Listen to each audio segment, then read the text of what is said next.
Hello, wooden boat fans. It is Captain James from livingonawoodenboat.com and my ever trusty pal, First Mate Calvin. Yes, he's been sitting there for a while. We are coming to you today on our brand new video camera with our brand new editing equipment. It's all cheap. The editing is free. Everything is, you know how we do. Anyway, today we are doing a little bit of some wood stove installation. Yes, we got ourselves a tiny little wood stove to heat this beautiful cabin up. It will heat up about 250 square feet, which is perfect for the size that we are.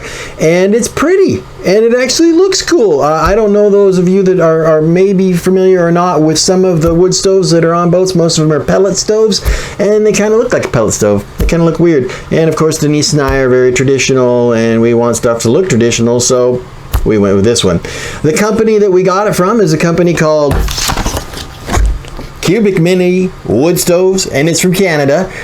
They make two models, the Cub and the Grizzly.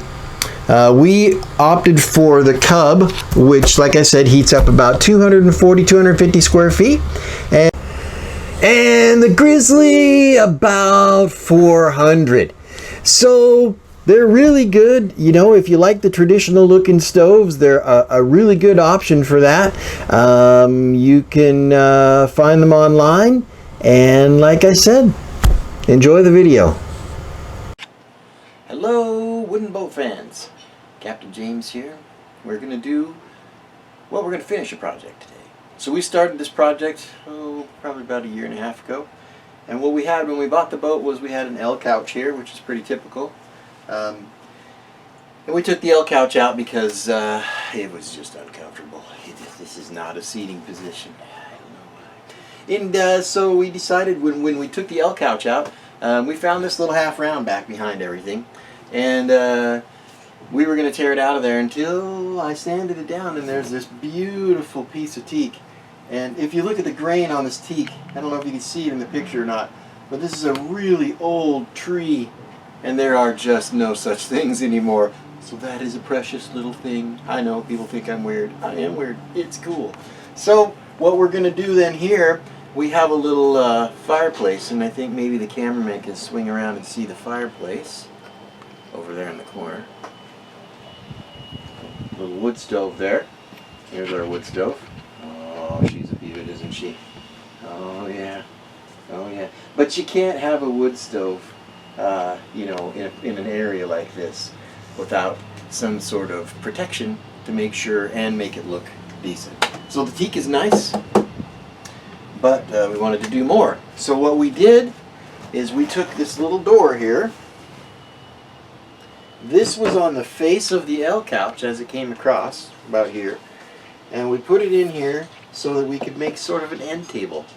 And then we have some travertine tile, marble tile travertine, that goes here, which is really cool. It has this kind of coral effect in it. It's like a mosaic. It's good.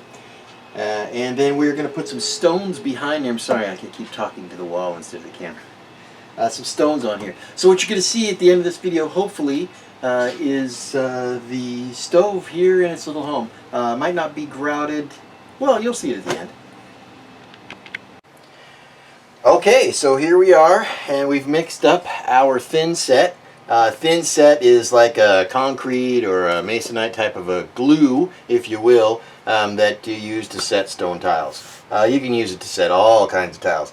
Now, I want to put a little disclaimer here. This is kind of our little quick deal.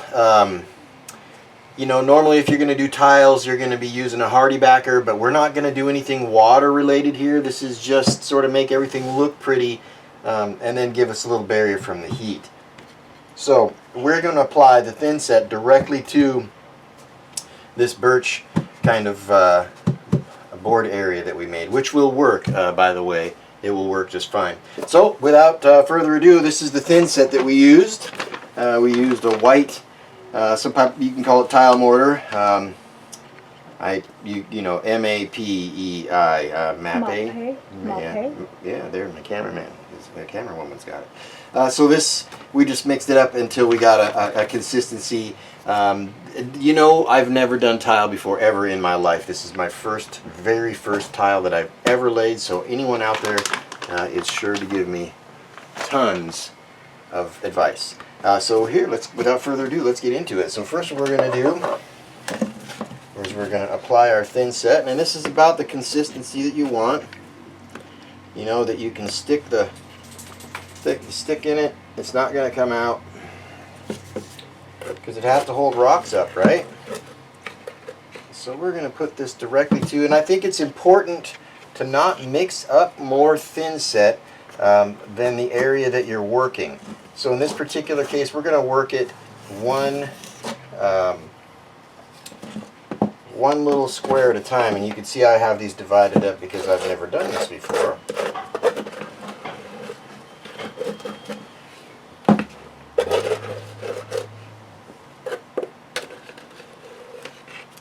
I think I eyeballed a pretty good amount there. I wonder if my lovely camera assistant would hand me that other trowel up there.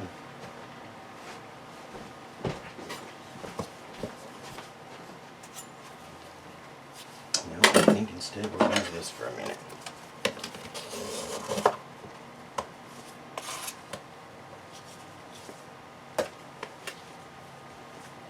Okay, so we want to kind of get this as evenly as we can here.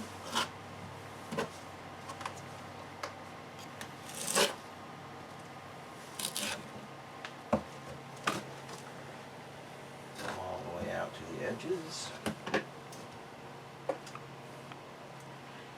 It's okay if you get it on anything because it's water soluble. You want to get it off as quickly as you can. But what is the most important thing when you're using thin set is to get a nice even coat of it.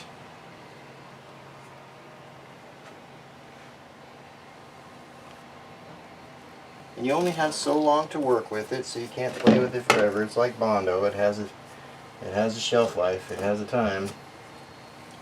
And I think that's about as much as we're going to get in that area.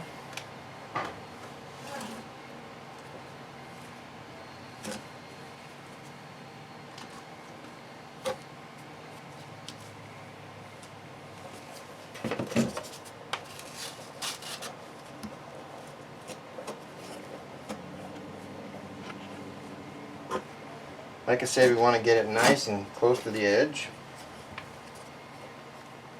I think that looks pretty good.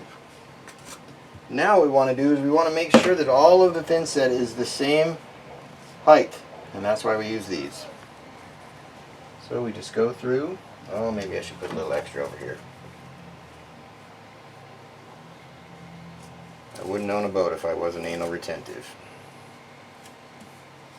For those of you that have seen my finished projects when I'm not sick, you know how I am. Okay, here we go.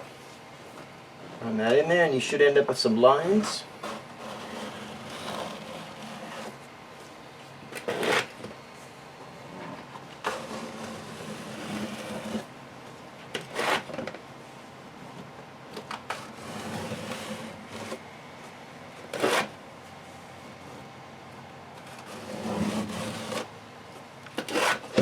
Okay, take our lovely tile here. I just want to put a little extra back there.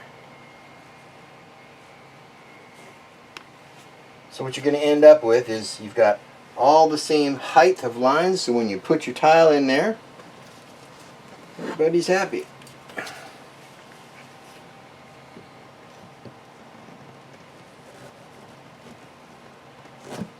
Oh, I can feel that be good. Press down on that. See if we can get some of that to ooze up into these tiles a little bit. Oh, Papa likey. Oh, it's just beautiful. Never done this before. I've watched a few YouTube videos on how, and I'm seeing the squish that they talk about in between the tiles and out the edges. That's pretty exciting. One down.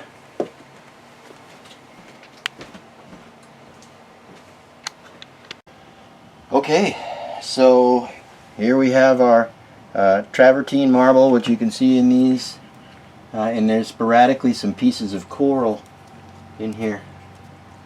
So, gonna look pretty good. Not bad for a first timer. Feel like it's all in there like it's supposed to be.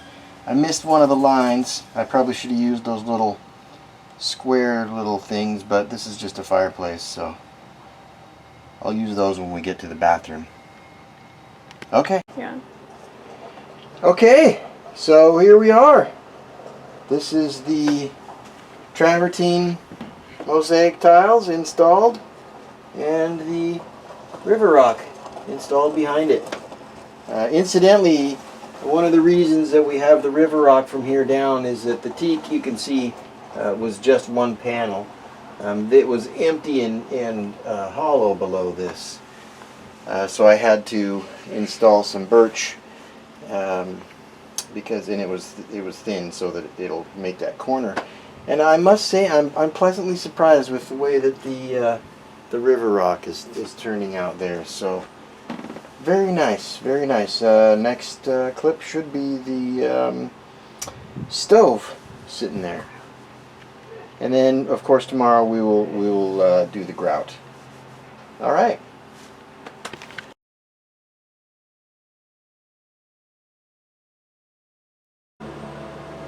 Check it out. River rock, travertine tile. This is concrete. And our little Cub stove. It's a Cub, by the way. It's made from a company in Canada. It's not hooked up yet. We don't have the grout installed yet, but we couldn't be happier. Looks pretty good. We're getting there. Alright, so thanks for watching, guys. We really appreciate it. I don't know, whatever. I hope you got something out of it. How's that? This is the little bugger right here. This is the Cubic Mini Woodstove Cub. Like I said, it's also available in a little bit bigger than this, the Grizzly. You can go to CubicMiniWoodstoves.com, and I'm not trying to plug them. We actually had to pay for this, but it's worth every penny. And it is quite the bargain if you start looking for wood stoves. So the installation was pretty easy. This is just part one. Part two is going to be putting on the stack, drilling the hole in the boat. Oh, did I just say drilling a hole in the boat? All right, tune in next time.